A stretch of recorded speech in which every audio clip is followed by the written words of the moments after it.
Hello, everyone. Good afternoon, good morning, good evening, depending on where you are. Welcome to this wonderful webinar. We are welcoming all the participants, so please feel free to say hello through the chat. We are just, waiting for everyone to arrive. We're going to give everybody another 3 minutes to join us. So if you can, let us know where you are speaking from or hearing us from, better yet. Please let us know through the chat. Introduce yourselves to us. It will be great to hear about you and your experience, right? Um, I will introduce myself in a second, and then I'll introduce our amazing speaker for today. So welcome everyone as you join us. Welcome. I see that some people are typing from Mexico City. All right. Hello, Liliana from Mexico City. Welcome. It's great to have you here with us. It is wonderful to see what a diverse audience we have, participants from so many different countries joining us so that we can talk about education, so that we can talk about teaching young learners and developing critical thinking, our themes for the day today with Luciana. Oh, okay. We've got Canada with Rebecca, and we've got La Paz, Eva, representing Mexico as well. Thank you very much. We've got Egypt. That's wonderful. Mariam from Cairo, Egypt. That's fantastic. So, thank you everyone who's introducing themselves through the chat. It's great to get to know a little bit more about you. We're going to start in about 1 minute. Albania, fantastic. Such a diverse audience. We are so privileged and so lucky to have such different countries being represented here. We've got Peru as well. If you are watching us, please remind your friends and your colleagues that they, should be joining us. We still have 1 minute. There's time for everybody to join us. The recording will also be made available. Is this your first webinar with us? If you're watching us, please let me know. Or are you coming back? Have you been here with us before?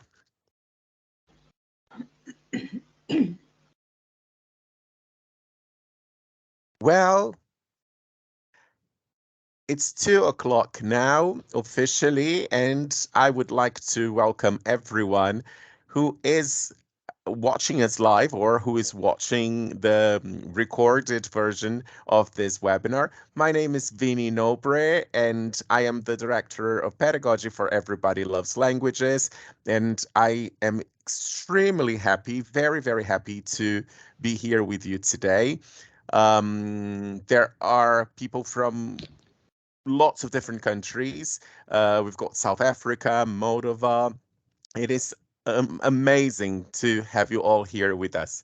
If you don't know much about Everybody Loves Languages, I would like to invite you to follow us on our social media and check our website. Everybody Loves Languages is a Canadian-based company that has a wide range of solutions to language learners. Our platform is very rich in terms of content. We have amazing projects with authentic movies coming out. There is so much going on with Everybody Loves Languages. You need to follow us. You need to learn more about what we do and how we might be able to provide to your institutions a lot of very exciting and interesting solutions, right? Um, so I see that some people are here for the very first time. We have people representing Turkey as well. This is fabulous. Thank you all so much for being here. It is a real pleasure to see you all. Well, I am going to kick it off because I am sure that you are very curious to know what Luciana has to share with us. So I am going to introduce Luciana Fernandez, who is not only is she a great ELT professional, she's also a very dear friend of mine. I feel really lucky to say that we have had the opportunity to do a lot of things together in the past. And Luciana Fernandez is an outstanding professional who will definitely enrich our afternoon and bring a lot of fascinating thoughts and share all her knowledge and experience with us. She is a graduate teacher of English and a teacher educator, and she has 29 years experience in the field of education. Luciana Fernandez has specialized in methodology, teaching practice, early years education, literacy, and critical thinking, the theme that she'll be exploring with us today. She holds a diploma in educational research from the University of Cambridge Faculty of Education, and she also has two postgraduate certifications in teaching for comprehension and thinking cultures. Luciana has presented at numerous congresses and conventions, both nationally and internationally, and was awarded an IATEFL scholarship in 2016. She was an international senior academic consultant for National Geographic Learning for 10 years, and at present, she's an educational advisor at several bilingual schools locally and internationally. She has been both a teacher and head teacher at several institutions in Buenos Aires, Argentina, and has been a teacher trainer at English Speaking Scholastic Association of the River Plate for the past 19 years. So, a lot of experience, incredible background, and I am just really looking forward to once again learning with you and from you. Luciana, welcome to Everybody Loves Languages. Vini, you are such a darling. Thank you so much for introducing me so warmly. Hello, everybody. Good morning, good afternoon, good evening, wherever you are. It's a privilege for me to be here with all of you to share, as Vini has been telling you, a topic that I am particularly very passionate about, which has to do with the development of thinking skills in children.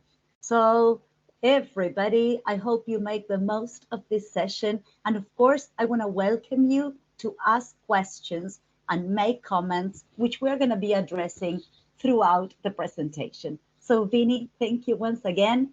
Everybody, let's get started. So, the first thing I want to do is tell you what this webinar is going to be about.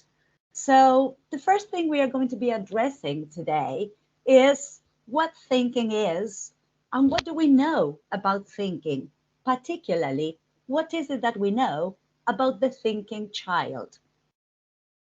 Something very interesting we're going to be doing today is unwrapping this concept known as thinking skills.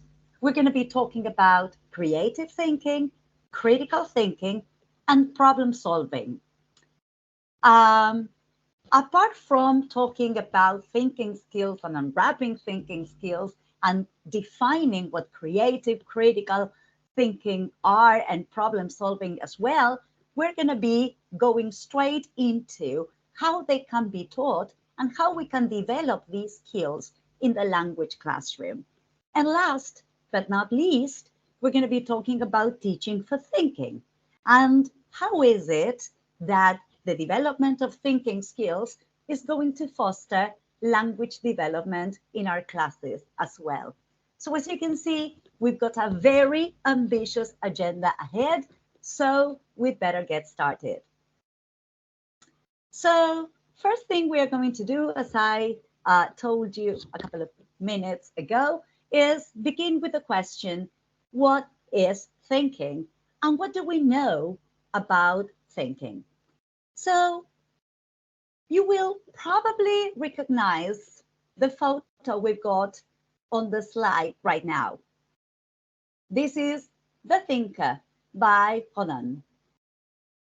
A sole human being thinking. Now, a very interesting thing that we need to say about thinking is that we are not solitary individuals wrapped in a world of our own thinking. Just like the statue. Thinking takes place in a social context, is influenced and molded by our own culture and our own environment. Learning to think is not achieved in isolation from others. So the very first important consideration for today, and this does not only apply to children, it's kind of a general thing, but the thinking child is a social child. So this is the first consideration when thinking about bringing thinking skills into the classroom, that the thinking child learns to think and thinks better with others. Now, another important consideration when it comes to thinking is that our thinking is made up of smaller functions, such as attention, observation, discrimination, memory, judgment.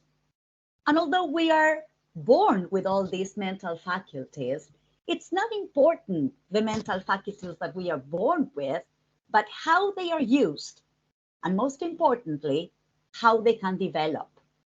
So a very important thing that I always say to teachers is, of course, we've got thinking beings in our classes. But the good news is that those beings can learn better and they can think even better with our help. So what children need to do is to be engaged in learning how to learn. So first consideration, the child thinks together with others. The thinking child is a social thinker.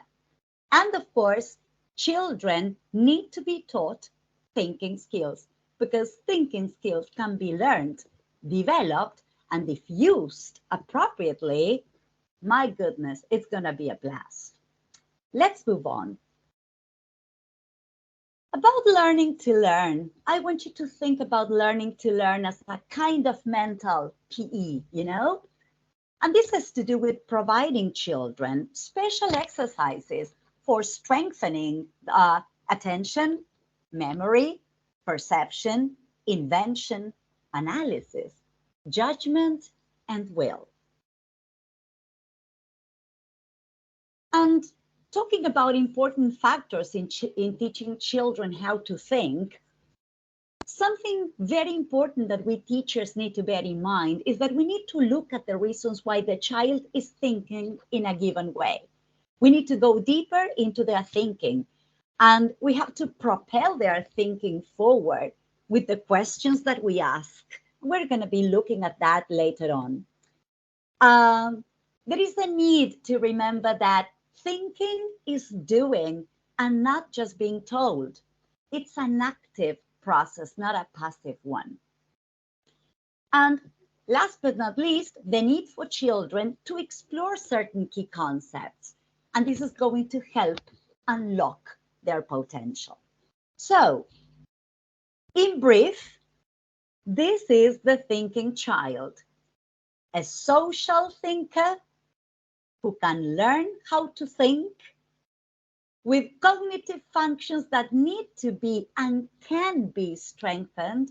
So I was making an analogy and I was talking about, this development of cognitive functions as some kind of mental PE. Well, we teachers can be the coaches, all right? And of course, this has to do with engaging children in active experiences where thinking is happening and providing opportunities for children to think about their own thinking. So, before we move on to the moment in which we're going to be unwrapping thinking skills, dear Vinny, is there any question that we need to address? So far, so good. Can you let me know? Sure, Lou. No, so far everything is amazing. We don't have any questions yet. I'd just like to Lovely. remind everyone to use the chat freely to interact with Luciana and bring questions to her. Absolutely. Thank you very much for that. So, what we've done so far is explore what thinking is and explore briefly some very basic and important considerations when it comes to uh, thinking and children. Now, something very interesting we need to do now is unwrap this concept known as thinking skills. What exactly are we talking about? What are thinking skills exactly? So here we go. Thinking skills, or whenever we use the term thinking skills, we are referring to creative thinking, critical thinking, problem solving, and teaching for thinking. We could have also included here philosophy for children, but for the sake of time, I decided not to address that. But I want you to know that it is part of thinking skills. And let us go deep into what each type of thinking actually is all about. Critical thinking. This is the thinking that evaluates reason. Problem solving. This is practicing skills in finding and using facts. Teaching for thinking. This is the explicit development of thinking skills across the curriculum. Today, I will particularly address thinking through language and creative thinking, rearranging what we know in order to find out what we don't know.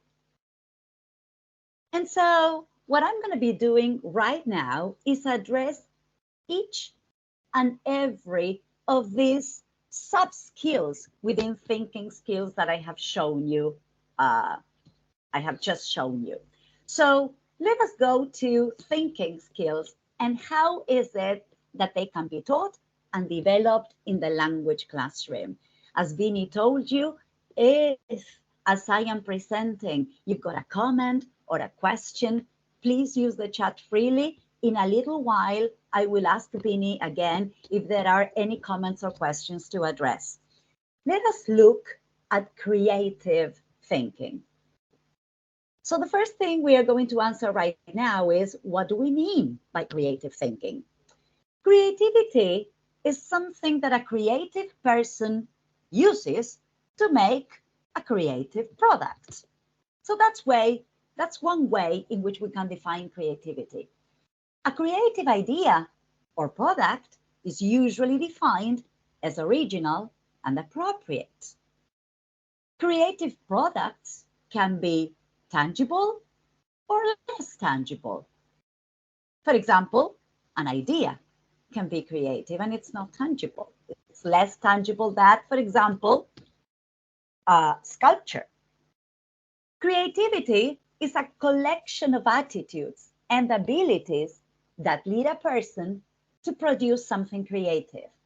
And this is what we're going to be looking at. So the very important thing to address right now, dear teachers, is that children should feel secure enough to try out new things, and they should be given the freedom to do so. Now, this is going to be really interesting, but the experimental self is associated to creativity.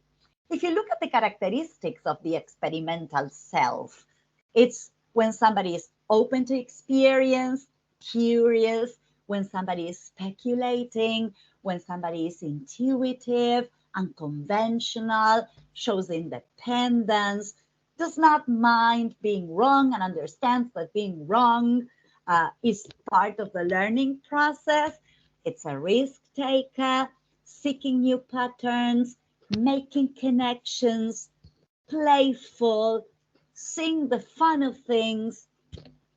The experimental self likes being surprised, uses imagination, and shares dreams. In opposition to the safeguarding self, which is usually suspicious of the new, cautious, sticking to what he or she knows, likes to follow rules, conventional, relying on others rather than being independent, looking at mistakes as something negative, avoiding risks, alert to possible dangers, avoiding being wrong, fearful of consequences, usually not liking surprises very much, seeking for constant reassurance, and keeping feelings private. So, this is just for us to begin to think about the kind of opportunities that we have to provide in the classroom for students to feel that they have the chance to use their intuition, to work on their curiosity, that they can take risks and they are going to be safe. So we need to promote an atmosphere in our classrooms for that experimental self to reveal itself, if you know what I mean.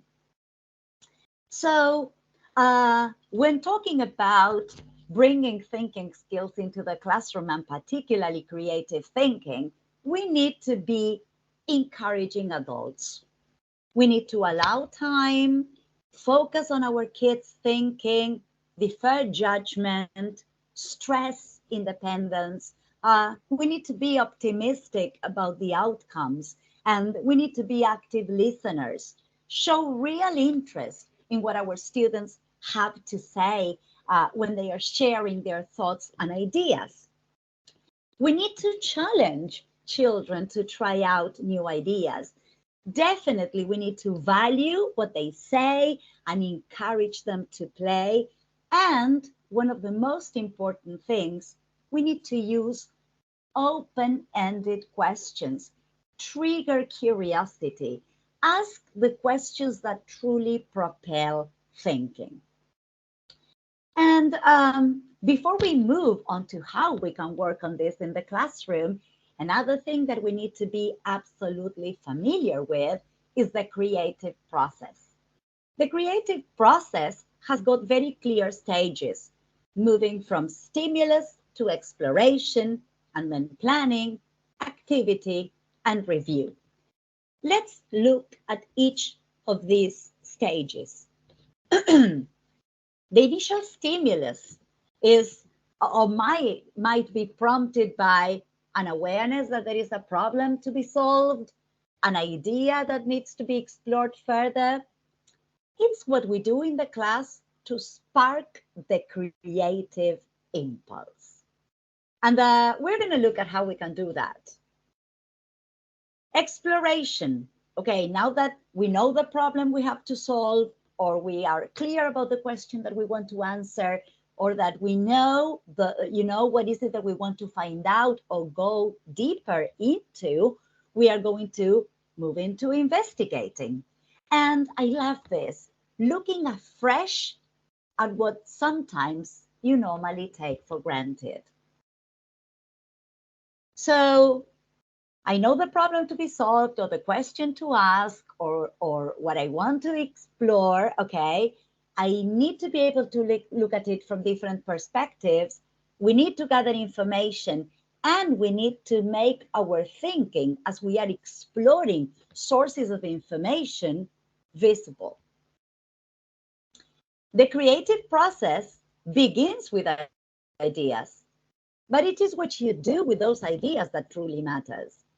And of course, after coming up with this new idea or this new product, which is the result of your creativity, a moment of reflection in which we ask ourselves, what have we done?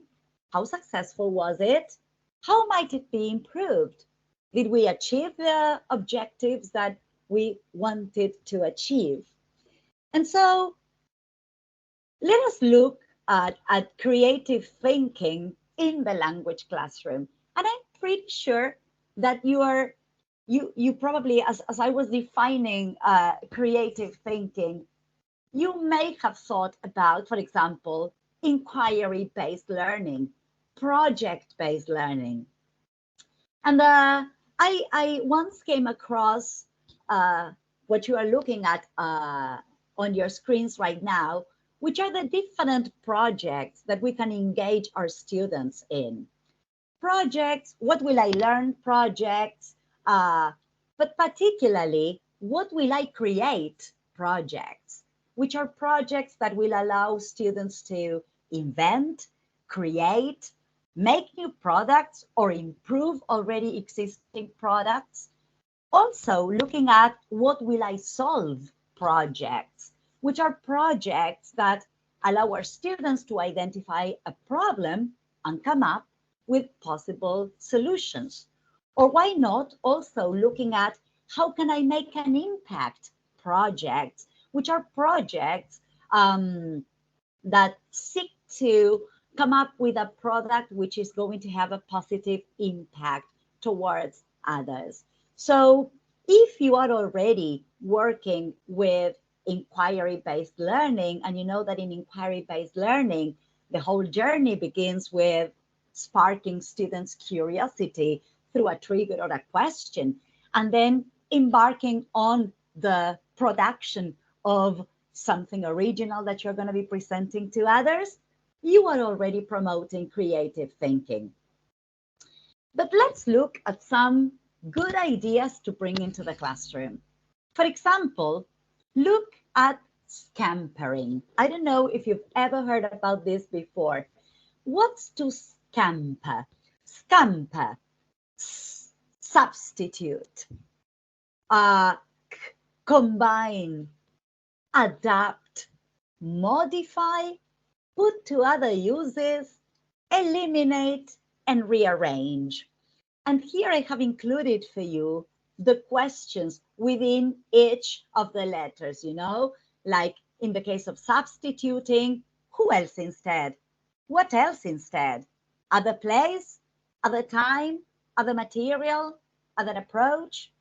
Combine, bring together, unite with another, combine purposes, combine ideas, adapt. What else is like this? What ideas does it suggest? Can it be adjusted to suit another purpose? Modifying. You can magnify it, minify it, multiply it. What can we alter? What can we add? What can we change? Let it be the color, the form, the shape, the motion. Any other changes? Put to other uses. New ways in which this could be used. Other uses if modified. Eliminate. What can we remove? Omit. Get rid of. A part or a whole. And last but not least, rearrange. Why not trying a different pattern, a layout or scheme? Turn it round, upside down, inside out. Trying opposites? Let me show you. You can provide students with a graphic organizer where they can begin to think about their ideas. So here you've got some scampering organizers, like a kind of brainstorming organizer. So what's the original? What is it that you could substitute? What you could combine it with? What is it that you could alter or add? If you could magnify or minify, or if you could put to other uses, what could you eliminate, rearrange, or reverse? Let me show you some nice examples. Like, for example, scampering a spoon. So you see, we are substituting. Okay, we are using the spoon to substitute, Look at this. Or how we are combining a spoon with a straw, and actually you get a spoon and you can also use it as a straw. Or how you could put it to another use, how you could adapt it, how you could rearrange it to make it look different, or how you could modify it, or what is it that you could eliminate to help the spoon fulfill another function. Isn't it adorable?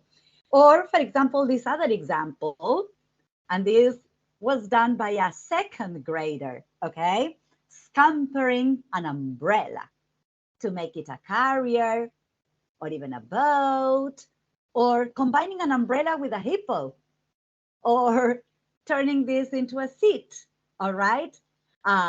removing the handle from the umbrella and you get some kind of bowl, all right? Or umbrella, using part of the umbrella to turn it into a seat. Well, as you can see, scampering. And of course, show and tell, okay, and show how they have scampered a given object. What do you think about that? Are you already thinking about how you could do this in your classes? What else can you do for the sake of creative thinking? Asking more what if questions. What if questions are the best way to ignite the spark. So a couple of examples, but what if suddenly you understood your dog? Or what if suddenly you became famous? Or what if there was no water on planet Earth? Or what if there were no cars? What if questions? And I just want you to explore lovely examples because we teachers work a lot with stories. And when working with stories, we can also engage students in creative thinking. Let's take, for example, a classic, The Gingerbread Man. And you know that the gingerbread man, here is the problem. The gingerbread man is trying to cross the river without asking the dangerous fox for help. He needs a raft that will take him across the river safely. So with this object, can you build, this is the goal, with the equipment that you are given, build a raft that will float across the tub of water and support a cutout of the gingerbread man without the gingerbread man getting wet. Or what if you've been working with a nursery rhyme like Humpty Dumpty and you ask your students to design a device so that Humpty Dumpty will not tear into pieces if it falls from the wall again. So you can include these challenges, which of course are very rich language experiences, but you're also promoting creative thinking. You could also, for example, have creative thinking activity cards. And you can have, you can be working not with actual objects, but you can have flashcards with different objects and then situations for students to solve creatively. So your dog is stuck in a hole. How or which items could you use from the items that you have to help your dog? Or how could a watch, an umbrella, and a wheelbarrow help rescue a cat stuck in a tree? Or how could a basketball, a broom, and a garden gnome help set a trap to catch a burglar? So you can either give them the items and get the students to use those items creatively to solve a situation, or you can give them an array of objects, or definitely no objects at all. You just give them the situation and you let creativity do the magic. Or for example, thinking about uses for a dried up pen. No more ink in this pen. What else could we use this for? All right. So, but let me give you other ideas. And I'm pretty sure that you've been doing things like this. And now you say, oh my goodness, I was probably doing it for the sake of language, but now I realize that I am also, or I was also developing creative thinking as I was engaging students in tasks like the ones, for example, you've got on the screen right now. Repurposing an item. As you can see, you've got some examples there, like turning a bottle into a device for birds, so that birds can drink some water, or turning some containers into flower pots, or another container which has become a pencil case. Or how many uses can you think of for paper clips? Or why not engaging students in a logo makeover or creating a logo, for example, for a section in the classroom, why not? For their own class, okay, who knows? or creating a new word. Look at the example we've got on the screen right now. Selfish. People who just focus on their phones when they are hanging out with you. They are selfish. How adorable is this? Or inventing a new animal. And I want you to think how this is definitely creativity at its best, but the rich opportunities for language development. This is what I want you to think about. Or why not using music as art prompt? Playing some music and allowing students to get inspired by the music and create a work of art. Or one of my favorite, blackout poetry. I don't know if you've ever seen blackout poetry, but this is about providing students with a text, and students have to decide what to black out, and the words which remain create a poem. So this is the world makes regular people come to life. But look at this one. Rain talking to puddles and dandelion flowers and colors in the sky. So it's lovely to see how probably by providing everybody with the same poem, they can come up with different poems. And then they can also think about the art that goes together with blackout poetry. And a couple of extra ideas to develop creative thinking skills. Think of 3 ways to convince someone to pay you, for example, $100. Or think of 3 reasons why you need a pet dinosaur. So imagine if you've been working on a unit with dinosaurs, which is a topic that all children are fascinated by. Why not? What if dinosaurs existed and you wanted to convince mom or dad that you want a pet dinosaur? Think of 3 reasons, and they have to come up with good, convincing reasons.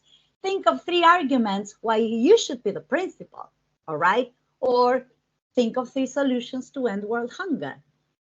And another lovely idea is setting up different bowls.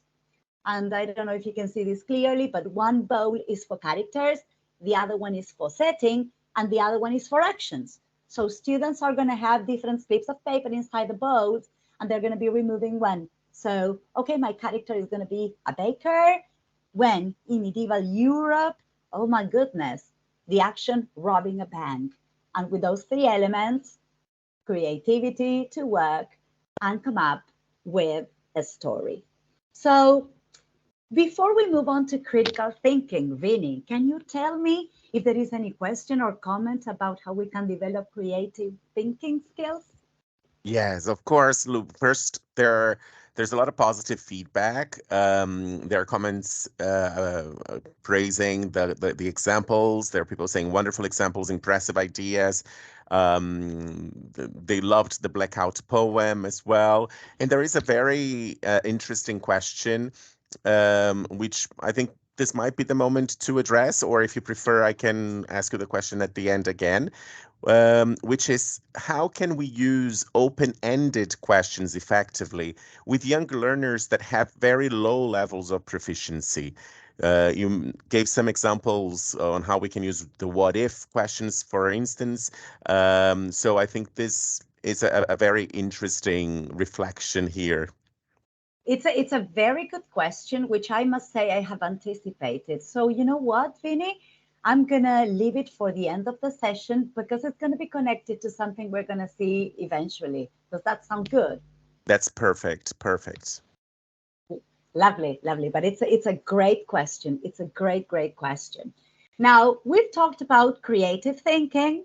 Now we're gonna move on to the so-called critical thinking. All right.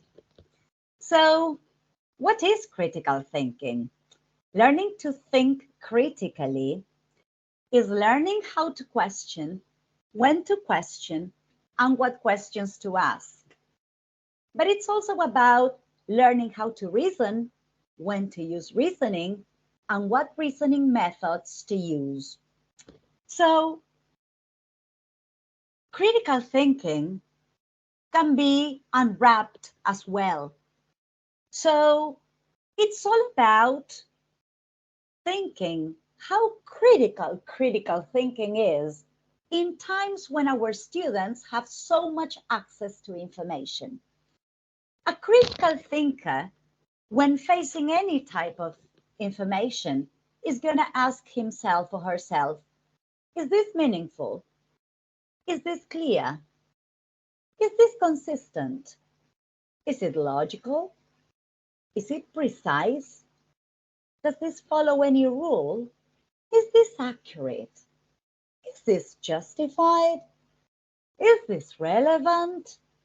Is this taken for granted? Is it well defined? And the most important question, is it true? Now, dear teachers, critical thinking has always been important, but with students facing so much information 24/7, we need to have less gullible students, students who are skeptical, students who ask these questions all the time. And how can we do that? This is what we're going to be exploring right now. With critical thinking, we need to know there are some macro abilities embedded, such as giving reasons, identifying purposes, evaluating outcomes, identifying criteria, and making judgments. This is what critical thinking actually implies. And Vinny was just making reference to one of your questions in which, like, oh my goodness, how can we ask these questions that propel thinking? Okay, so it's all about the questions that we ask in inquiry-based learning. And if we really want to spark curiosity, and if we really want to propel thinking, it's all about the questions that we ask. So the first thing we need to look at is what kind of questions we need to bring into the thinking classroom. We need to bring questions, questions that focus attention. Like, have you seen? Have you noticed? Oh, what's this? What's that? Look at this. Come and see. Questions that force comparison, like how long, how often, how much. Questions that seek clarification.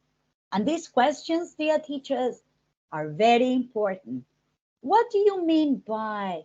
Can you explain that further? Can you give me an example? Can you show me? Can you put it another way? Questions that invite further inquiry or propel thinking forward, like, what do we need to know? That's very interesting. How can we find out? Can you find a way to? What would happen if? Again, or the what if, remember? And of course, questions that seek reasons or explanation. How did you know? Why did you say that? What are your reasons? What is your evidence? And so logical reasoning, this is at the heart of critical thinking. Investigating and labeling the attributes of things, comparing things, noticing similarities and differences, comparing and contrasting, part of critical thinking, using and describing something in describing the characteristics something does not possess, distinguishing some and all, or classifying subgroups, understanding if then the causal and logical connections, and of course also ordering things according to a given criteria. So these are the type of tasks that we can bring into the classroom to foster critical thinking. Activities where students are going to be sequencing, classifying, judging, theorizing, predicting, understanding others, as well as understanding themselves. The critical thinker understands his or her own bias and the bias of others. This is really very important. So I want you to start thinking now. What opportunities can we provide our students in the language classroom so that this happens? Let me provide you with a couple of examples. Let's suppose you've been working with stories. Who doesn't work with stories? Stories with children, they are a must. So for example, this lovely story, I don't know if you've ever read it to your kids. It's called For Pete's Sake. And it's about, friendship and being part of a group. So this is a lovely story in which an alligator wants to be friends with flamingos, and flamingos go like, you're not like us, so you're not going to be our friend. Then I don't want to be a spoiler, but it all goes well. They end up being friends. But why not engaging students in comparing and contrasting flamingos and alligators? How are they different? How are they alike? And I just want to share something very sweet with you. I am sharing with you things that I have done myself in the classroom. We were working with this story with the kids, and we were comparing, flamingos and alligators. And then all of a sudden, our Venn diagram was full of the ideas that the kids have come up with. And there was this lovely reflection by a little boy who said, well, after all, flamingos and alligators are not that different. So it was nice to see the child noticing that in spite of the obvious differences, there were more similarities. And of course, they could be friends. So bringing, an organizer such as a Venn diagram, and this is cute. This time not done with literature, but working, for example, with comparing spiders and cats, or comparing, why not, two stories, the Three Billy Goats graph, or look, my bridge is cool. So coming up with what are the differences and similarities. So we've seen these being used to compare characters, or to compare stories, or to compare concepts, ideas to different animals. And we've made it, I wanted to show you that you can use it with hula hoops in the classroom. It can be done with a worksheet. It can be done with paper dishes. It can be done in different ways. And cognitively, this is how you work on a sub-skill within critical thinking. A very interesting thing to do is to explain students through very clear posters. When I compare, what do I, and here I'm going to be somehow beginning to address the question that Vinny has just shared with me.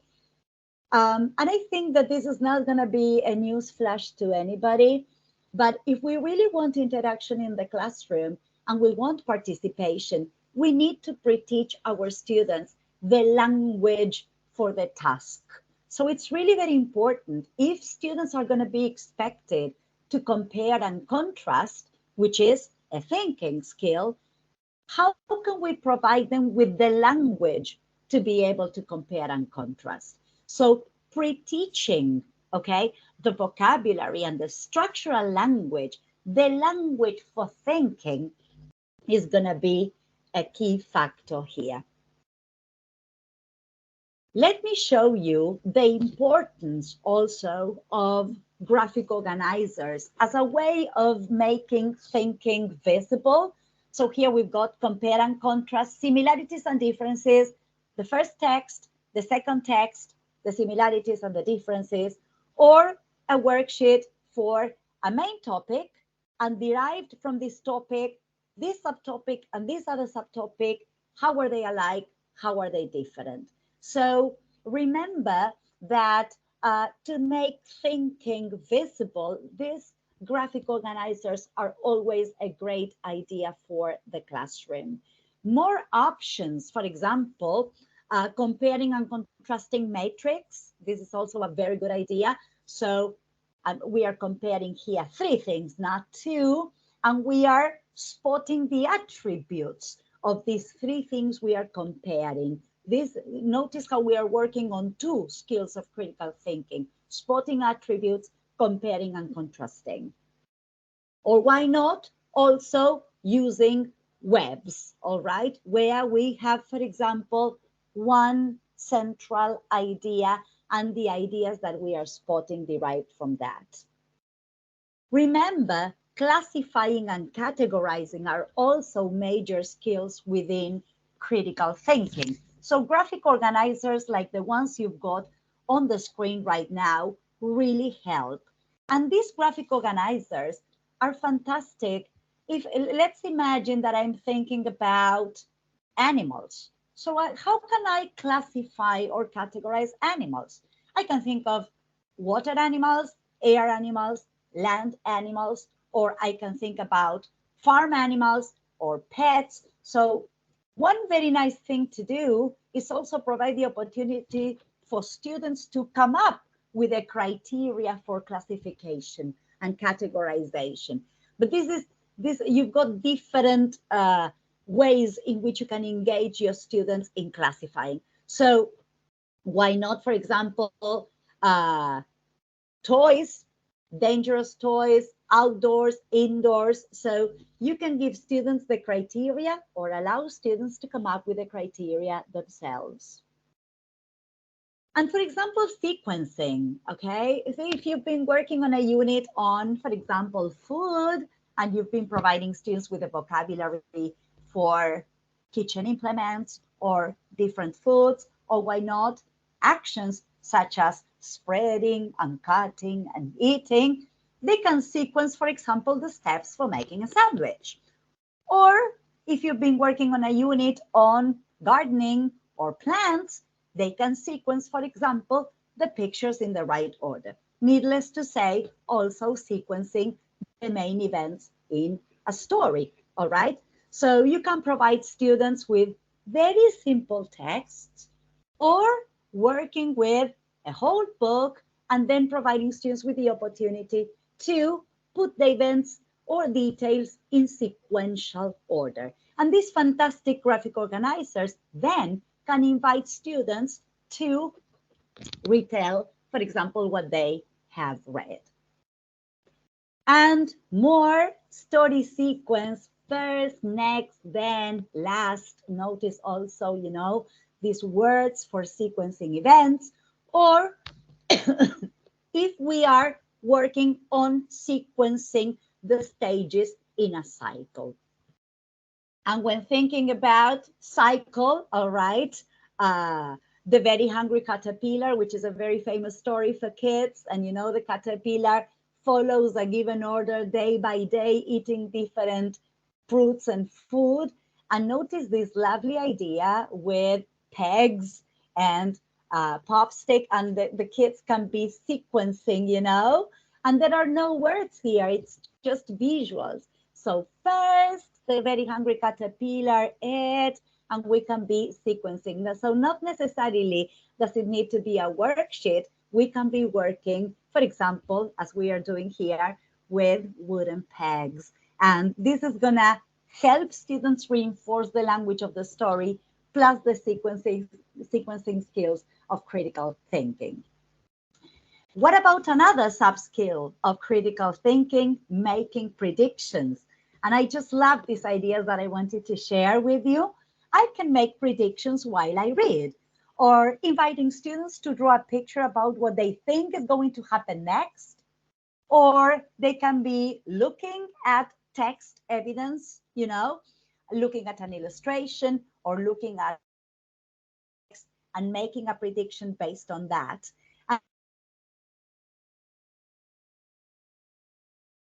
And you right now is that not only are students invited to make a prediction, but they are invited to support that prediction with evidence. So my prediction, I think this will happen.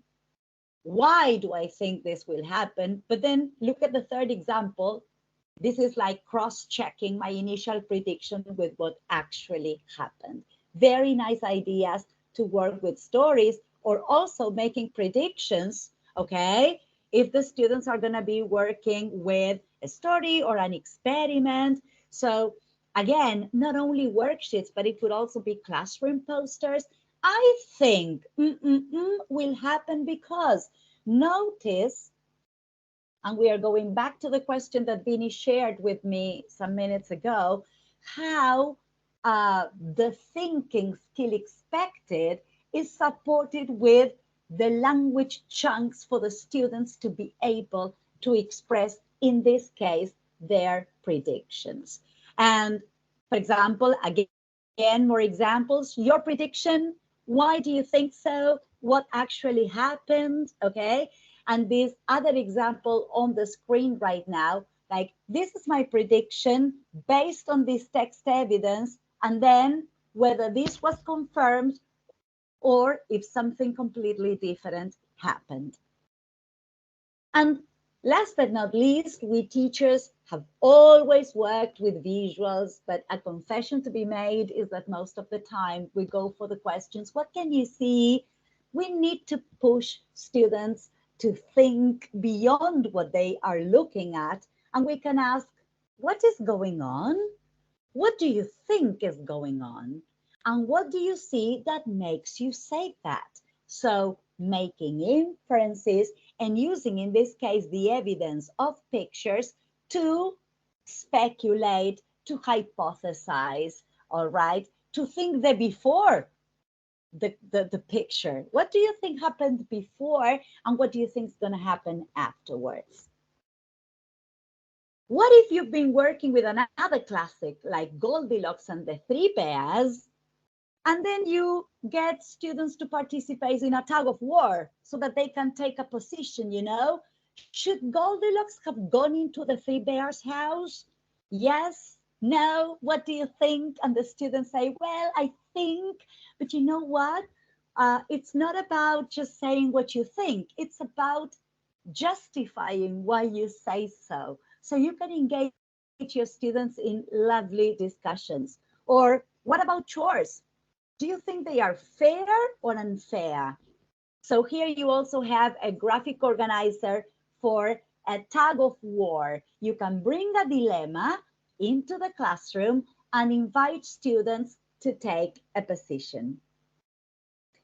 And remember that within critical thinking, it's also about stating opinions, but stating the reasons.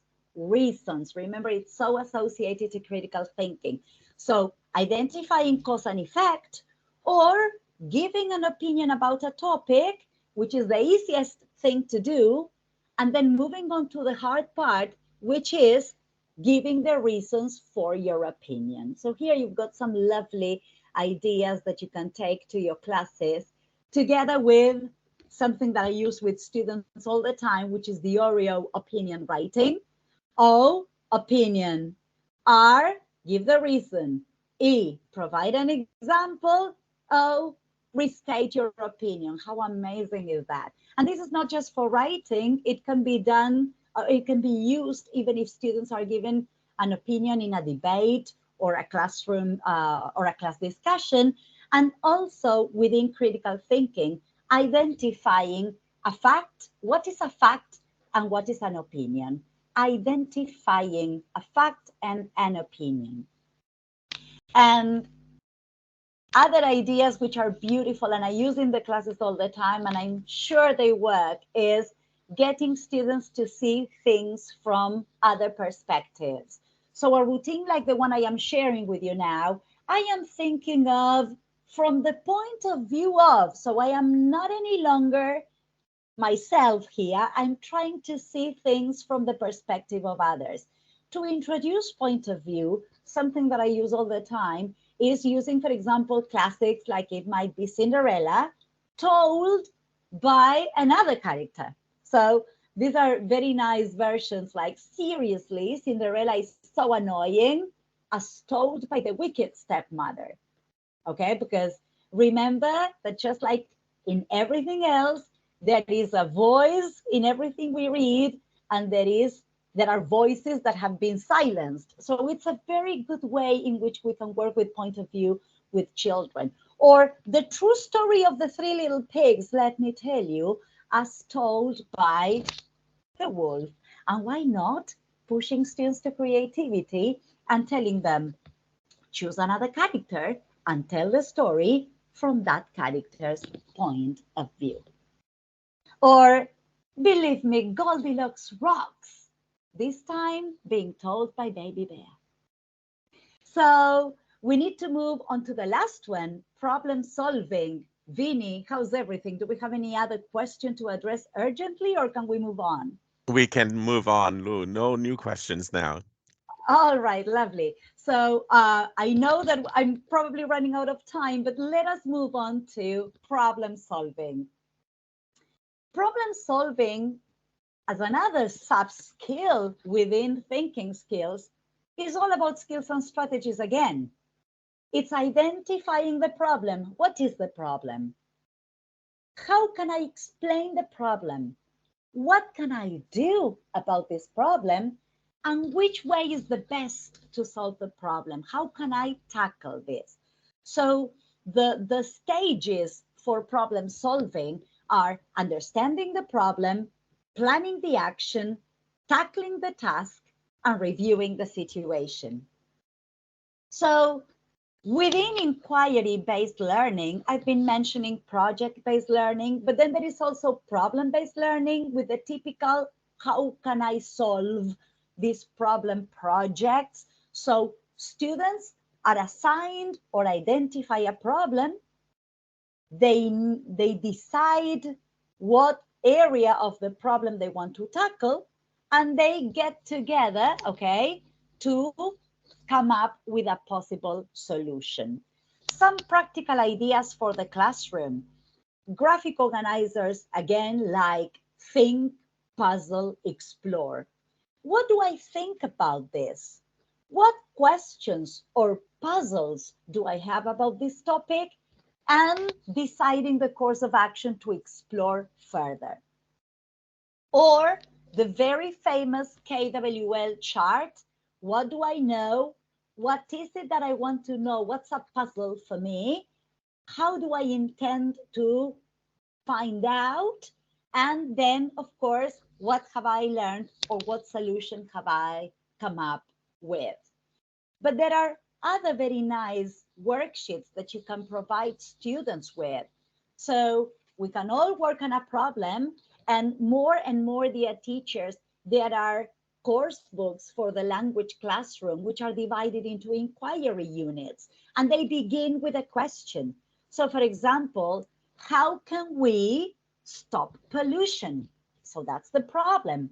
And then students can come up with possible solutions, always also thinking about the pros and cons of each. Or another worksheet where there is the problem being stated, the steps to the solution, and then coming up with the solution. Remember the one I showed you about Humpty Dumpty? Okay, so what's the problem? Humpty Dumpty sat on a wall, it fell from the wall, and it torn into pieces. Okay, that's the problem. How can we prevent it next time? And the students can think of the different steps. So more examples, how to solve a problem worksheet, problem solving reflection, what happened? How did you respond to the problem? How could you have done it differently next time? How can you make the situation better? And this applies to any type of problems. It could even be a problem, a social problem in class, all right? Be a problem solver. So what do you know? What do you need to find out? What will you need to solve this? How did you solve it? Or why not providing students with a problem solving map? What is the problem? Think of different possibilities, the possible consequences, and then back up or justify why you decided to go for this solution and not this one. Notice all the skills embedded in this type of tasks. And getting to the end, and probably this is the moment when we're going to be talking about this very important question that Vinny shared with me, this question about language. I want you to think as a conclusion that language, which happens to be what we teach because we are language teachers, language is performative. We do things with language. And here I would invite you to think, What is it that we do with language every day? And I want to share with you in my next slide, what is it that according to research, we do the most with language in any language every day? Every day we tell stories, anecdotes, jokes. Every day we retell. We tell somebody what somebody else has said. Every day we narrate. Every day we describe people, objects, places. Every day we compare and contrast people, places, books, programs, clothes. Every day we give an opinion even when nobody has requested it. Every day we ask and answer. Every day we agree and disagree. Every day we react emotionally. Every day we express our feelings. Every day we share our thoughts. These are the language functions that we fulfill the most every day in any language. And as language teachers, if this is what our students will be expected to do with language, our classroom needs to become an arena where students have the possibility to do this. And guess what? They are all related to thinking. They are all ways of verbalizing our thoughts. And so the good thing about bringing thinking into the classroom is that when we engage students in thinking-based actions, they are going to need language. So all the language in our syllabus is going to come to life. They will need comparatives and superlatives. They are going to need the simple present for this. They're going to need the present continuous. They are going to need the vocabulary about parts of the body. So if you want students to actively participate in thinking-based actions, we need to provide them with the language for the tasks. And so my final thoughts are, these are the cultural forces that shape our classroom. If we want to engage students in thinking, we need to give them the language to express their thoughts. If we believe students can come up with good thinking, we need to give them time to come up with well-constructed conclusions, ideas, and thoughts. We need to have high expectations that our children can become better thinkers. We need to be role models ourselves and model thinking all the time. Remember, the thinking child is a social thinker. We need to promote opportunities for interaction. Our classroom needs to be a safe environment for thinking and for verbalizing that thinking. We need to routinize, very important, the cognitive skills that have to do with proper thinking. And we need to give our students rich language and thinking opportunities. And in order to say goodbye and thank you to you all, I would love to share a poem by an Argentinian poet called Marcela Losciollo. It's called To Teach or to Reach. To teach or to reach, that is the question. Whether it is better for the mind to be filled and bombarded by lists, dates, and notions, or to be spurred and ignited by why nots and emotions. To teach or to reach, that is the question.